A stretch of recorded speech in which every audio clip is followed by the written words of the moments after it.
ఎన్నికల ముందు ఇచ్చిన హామీలన్నీ నెరవేరుస్తామని రాష్ట్ర ఆర్థిక శాఖ మంత్రి పయ్యావుల కేశవ్ పేర్కొన్నారు. ఈ సందర్భంగా ఆయన నూతనంగా తార్ రోడ్డు నిర్మించిన రోడ్డును ప్రారంభించాడు. కోడేరు మండలం ఎమ్మెహల్లి గ్రామంలో శుక్రవారం ఆయన ప్రజలను ఉద్దేశించి మాట్లాడుతూ ఎన్నికల ముందు ఇచ్చిన హామీలను కూటమి ప్రభుత్వం నెరవేరుస్తుందని, అదేవిధంగా ప్రతి గ్రామంలో కూడా అన్ని అభివృద్ధి కార్యక్రమాలు ప్రజలకు అందుబాటులో తీసుకుని వస్తుందని ఆయన సూచించారు. ఈ సందర్భంగా ఆయన మాట్లాడుతూ హల్లీలో నూతన తార్ రోడ్డును ప్రారంభించారు. అనంతరం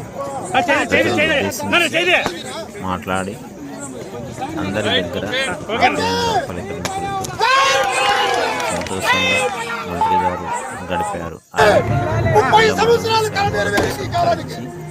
తెలుగుదేశం పార్టీ శ్రేణులు శుభాకాంక్షలు తెలియజేశారు. తార్ రోడ్డు ప్రారంభించిన అనంతరం ప్రజలను ఉద్దేశించి మాట్లాడుతూ అపూర్వమైనటువంటి స్వాగతం పలికినటువంటి ఎమ్మెమల్లి గ్రామ అక్క చెల్లెళ్లకు, అన్నతమ్ములకు,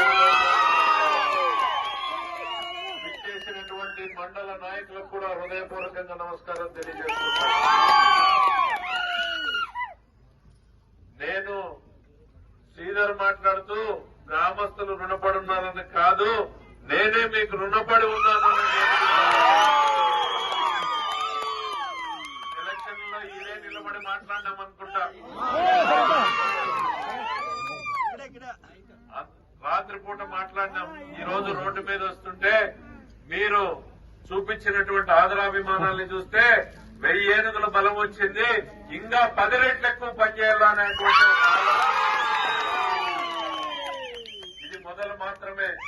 నియోజకవర్గంలోని ప్రతి గ్రామానికి చెప్పిన మాటలు అన్నింటినీ కూడా నిలుపుకునే దిశగా ప్రయత్నాలు మొదలైనటువంటిది సందర్భంగా తెలియజేస్తున్నాం.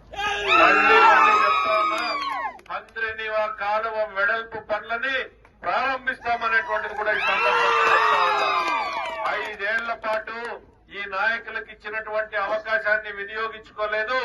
ప్రజలకు ఒక్క మంచి మేలు చేసేటువంటి పని కూడా చేయలేదు. శాశ్వతంగా నీళ్లు ప్రతి గ్రామానికి, ప్రతి ఎకరాకి ఇస్తాం. ప్రతి గ్రామానికి అవకాశం ఉన్నటువంటి పరిశ్రమలతో పిల్లలకు ఉద్యోగాలు తీసుకొచ్చేవి 2 ప్రధాన లక్ష్యాలు పెట్టుకుని పనిచేస్తున్నామని తెలియజేస్తున్నాం. మరి ముఖ్యంగా ఎమ్మెమల్లి గురించి చెప్పాలంటే 2014 ఎన్నికల గురించి చెప్పక తప్పదు. జీవితంలో ఎప్పటికీ మర్చిపోలేనటువంటిది నువ్వా నేనా అన్నట్టుగా ఎన్నికల కౌంటింగ్ సాగుతా ఉంది.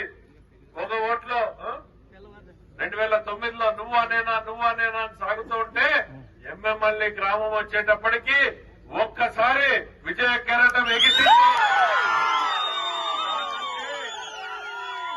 ఆ గుర్తింపు అట్లనే ఎన్నికల్లో రిజల్ట్ వచ్చేదానికి చివర వచ్చినటువంటి బూత్ లో మీదే అనేటువంటిది ఆ సందర్భంగా గుర్తు చేస్తున్నాను. అప్పటి నుంచి ప్రతిసారి కూడా నేను పని చేసినా చెయ్యకపోయినా మా అన్న అని చెప్పి మీరు చూపించినటువంటి ఆదరాభిమానాలకి ఎల్లప్పుడూ కూడా నేను రుణపడి ఉంటాను. రోడ్డు వేసే రోజు వస్తానైనా పని మొదలు పెడతాను అంటే లేదు నువ్వు వేసినాకే రావాలని పట్టుబట్టిన నాయకులు. నాకు కూడా సంతోషం ఉంది. నా చేతితో 2 కంకరేస్తాను, 2 తారు పోస్తాను అంటే ఇలా లేదు రోడ్డు అయినాకే రావాలా నువ్వు నాబిరి అని మళ్ళా 10 రోజులు పట్టింది మీ అందరికి రోడ్డు అయినాక వచ్చేదానికి. రోడ్డు వేసిన కాంట్రాక్టర్ కూడా బాగా కష్టపడి పనిచేసినాడంట. మీరే చెప్తున్నారు అందరూ. ఇప్పుడే సిద్ధరాంపురం వాళ్ళు చెప్తున్నారు, అన్నా మొన్న 13 లక్షలకి ఎకరా పోతే ఈ రోజు 16 లక్షల ఎకరా పోయింది, 3 లక్షల రూపాయలు పెరిగింది. ఎమ్మెమల్లిలో కూడా రేట్లు పెరగల. అంతే కదా, మన ఆస్తులు పెరిగితేనే కదా సంపద అంటే. ఇదే ఇంకేం లేదు. చంద్రబాబు నాయుడు చెప్పే సంపద సృష్టించడం అంటే ఉన్న ఆస్తులకు విలువ పెంచడం తప్ప లేని భూమిని 2 ఎకరాలు చేయలేము. ఉండే ఎకరానే ఉంటది.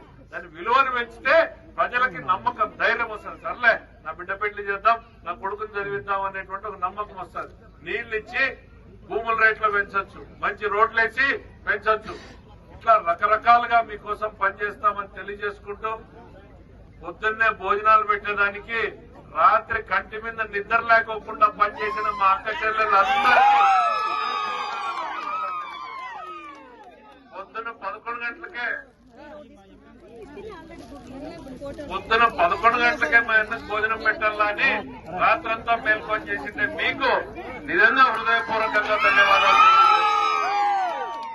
ఇంకా అయిపోలేదు, ఈ రోడ్డు ఊరి వరకు వచ్చింది. ఈ నుంచి మళ్ళా ఇట్లా పోవాలి, మనము జైపురం వరకు వేసుకోవాలా.